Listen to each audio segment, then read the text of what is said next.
With so many fertilizer choices out there, how do you know which fertilizer is the best? And the real answer is, it depends. And in today's video, I'm gonna walk you through and give you my honest opinion for how to choose what the best fertilizer is for you and your situation. So first, before we begin, I wanna give a huge shout out to Alan Hain, the lawn care nut over at the Yard Mastery, for sending me a brand new bag of his brand new fertilizer, 2002 Derby Green. I'm super excited to throw this down and just kind of see what kind of results we get. We're going to talk a little bit later in the video about this fertilizer and why you might choose this one over a more synthetic version. So let's get started. Now, it goes without saying, the very first thing you need to do when it comes to choosing the right fertilizer for you is doing a soil test. Now, I know I'm going to get a lot of feedback in the comment section about telling you guys to do a soil test and you don't need a soil test. Well, here's my argument to that. Choosing the right fertilizer for you and determining if you need nitrogen or if you need phosphorus or you need potassium, the only way you're gonna know that is by taking the time and doing a soil test. It doesn't do you any good to choose a fertilizer that's high in potassium if your lawn already has enough potassium. And so the only way to do that is to take the time and do a soil test. And the second most important thing when it comes to choosing the right fertilizer for you is understanding your grass type. Now, why does understanding your grass type matter? Different grass types require different amounts of nutrition throughout the year at different times. For example, my 20,000 square foot turf type tall fescue lawn in the middle of spring doesn't require a lot of nutrients. The grass is growing like crazy right now, so I don't need a lot of nitrogen. I don't need a lot of inputs right now. On the other hand, my warm season friends, you guys are just starting to wake up and things are starting to get cranked up. And so your nutritional needs are different from mine. So understanding whether you have a warm season grass or a cool season grass makes a huge difference in choosing what the right fertilizer is for you.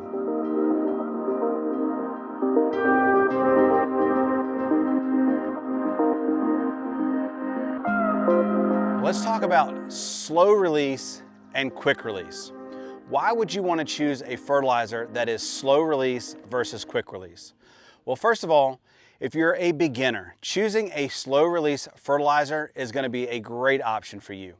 Because you're not as familiar with maybe your lawn or how these fertilizers work, using a slow release is going to ensure that you're not going to cause damage to your lawn. Another really good reason you might want to choose a slow release over a quick release is if you're in a growth period anyway. Again, take my lawn for example. We're in the middle of spring and the lawn is growing like crazy. There's really no need for me to add a quick release and only make the situation of trying to keep up with mowing even worse. Also, choosing a slow release in the summertime or warmer temperatures is a better idea just because, again, we're trying to lengthen the amount of growth as opposed to a quick release that is a huge spike in growth. It's also worth mentioning that most slow release fertilizers or even organic fertilizers need microbiological activity going on in the lawn for them to work. Just the way that they work, they have to have those microorganisms eating them, breaking them down, converting that nitrogen into a usable form that the plant can uptake. Where a quick release form of nitrogen, like in a quick release formula, is readily available for the plant. It doesn't need those microorganisms to break them down in order for the plant to be able to absorb them.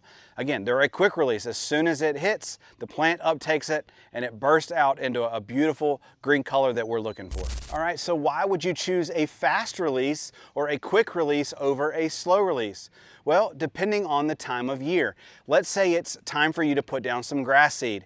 You want a quick release fertilizer. You don't want to take a long time to feed the turf. We want something quick. Also, if you have a warm season grass, sometimes in the summertime, we want a quick feeding, something to quickly establish the turf. So choosing whether you're going with a slow release or a quick release makes a big difference in choosing the right fertilizer for you.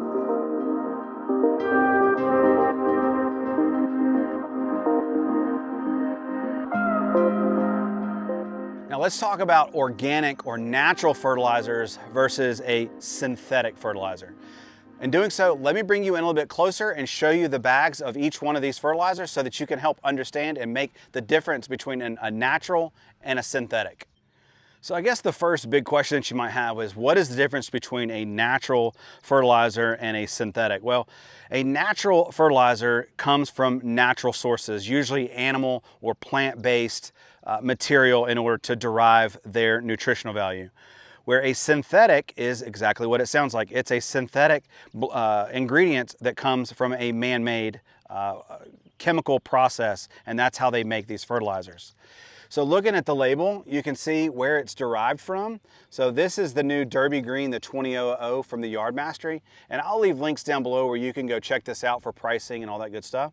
But you can see where it's derived from: soybean meal, feather meal, wheat flour, ammonium sulfate, so that's where all of this comes from. And so on every bag of fertilizer, whether it's this natural or this synthetic, it's always gonna have a NPK ratio: 20% nitrogen, 0% phosphorus, and 2% potassium or potash. And this one does have about 5% sulfur located. And then this one even breaks it down even further and tells you that it's 13% urea, 3% ammoniacal nitrogen, and 3% water soluble. Looking at the label a little bit more, it also tells you whether it's fast or slow release. This does have 13% slowly available nitrogen from sulfur-coated urea. So it just kind of tells you a little bit more about the fertilizer. Now this one is not only a fertilizer, but it also has a some soil amendments in it. And so it kind of breaks down and tells you what those different soil amendments are. This one has 1.24% kelp extract. So this, generally speaking, a natural fertilizers, the way I always think about them is they feed the soil, and the synthetic fertilizers tend to feed the grass or feed the turf. So I like these because they're slow release, less risk of burning the lawn, and this is kind of what I think of as the long game. This is something that if you put down, you're going to see results, no doubt, but they're not going to be instant like you're going to see when you use a synthetic. So let's take a look at the label on the synthetic. So looking at this bag of the Sunnyland, this is I picked this up at Lowe's. This is a 24011. So it's 24% nitrogen, it doesn't have any phosphorus, and it does have 11% potassium. It's got some boron, some copper, a little bit of iron, manganese, but you can see where it's derived from: polymer-coated urea,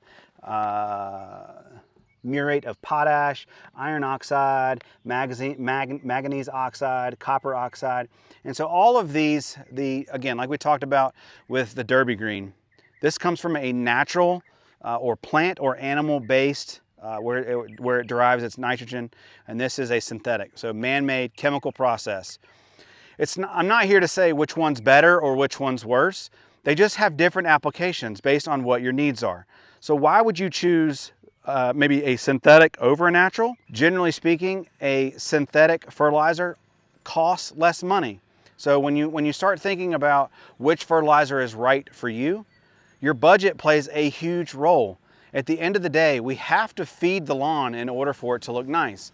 And if you're not going to feed the lawn, well, you're not going to have a nice lawn.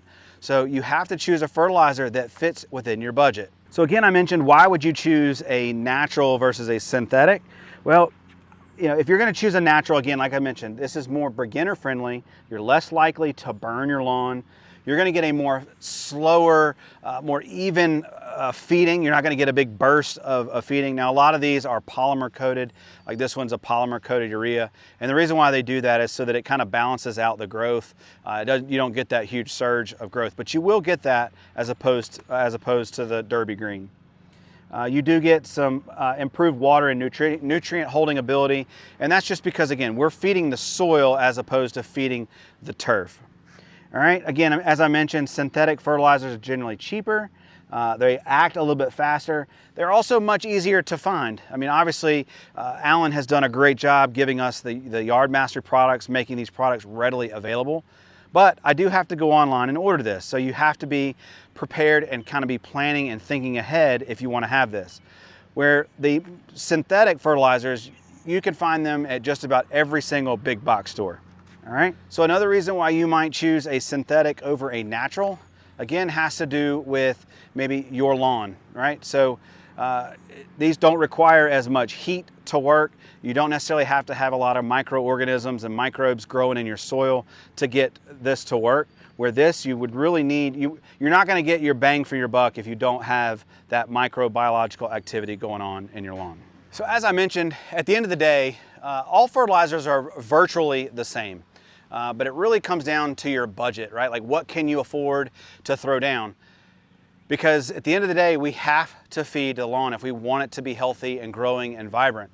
And so if you are buying a fertilizer that if you're not buying a fertilizer because you can't afford it, well, then you're not doing your lawn any justice. So consider your budget, consider what you can afford. And then, like I said, with the natural versus the synthetics, if you want to go natural, again, this is more of a more balanced burn, just a different approach. Again, I'm not here to say which one's better than the other, but budget plays a huge role. And so you need to consider your budget when it comes to choosing one versus the other.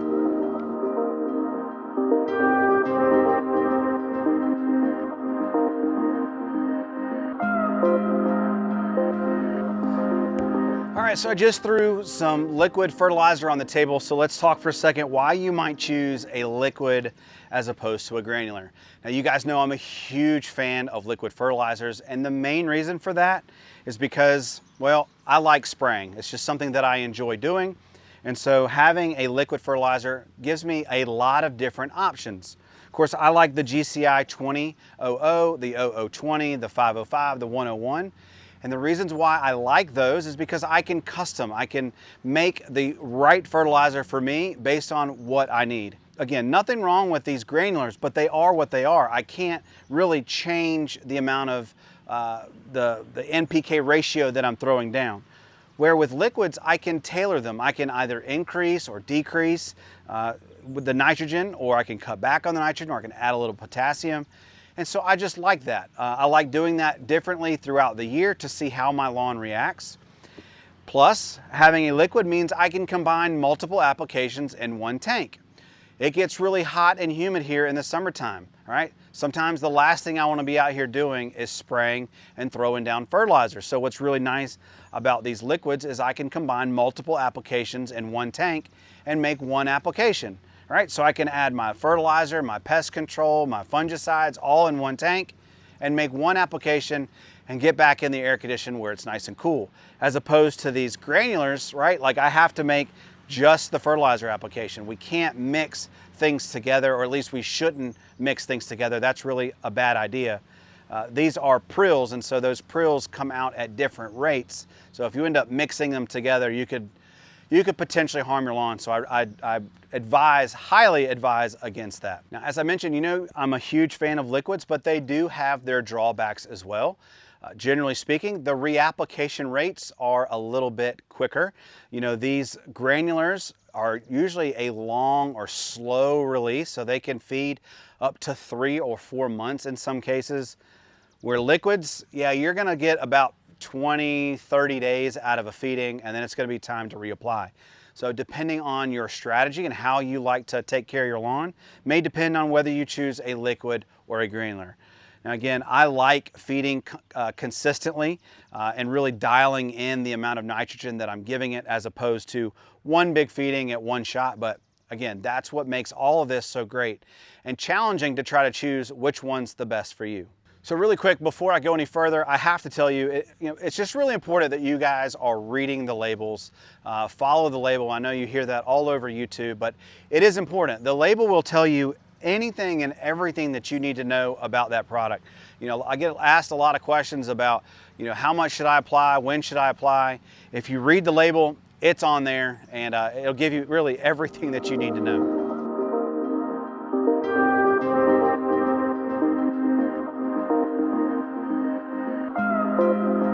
Another really popular question that I get asked is, well, do I water it in or do I not water it in? Again, check your label. Generally speaking, it will tell you whether to water it in.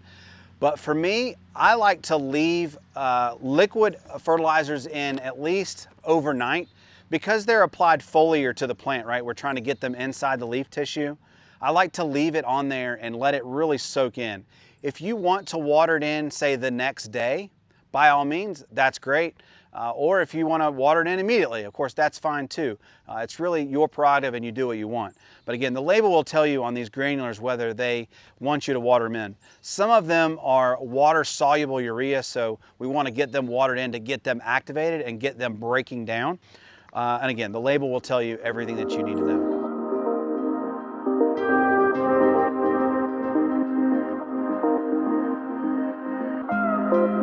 So to answer the question, which fertilizer is the best? Well, again, like I said in the very beginning, that depends. That depends on your budget, right? Which one can you afford to apply? Because like I said, at the end of the day, if you can't afford it, it doesn't do you any good. Choose a fertilizer that's best for your budget. Choose a fertilizer that's best for your grass type and your time of year. Choose a fertilizer that does the application the way that you like it. As I mentioned, I like to spray, so therefore the best fertilizer for me in my situation at different points throughout the year is a liquid. Sometimes in the fall time, I like to do a granular. Again, what is the best? Only you can answer that question. So thank you so much for watching the video. My name is Devin. I'm the DIY Lawn Coach. I can't wait to see you in the lawn. Peace.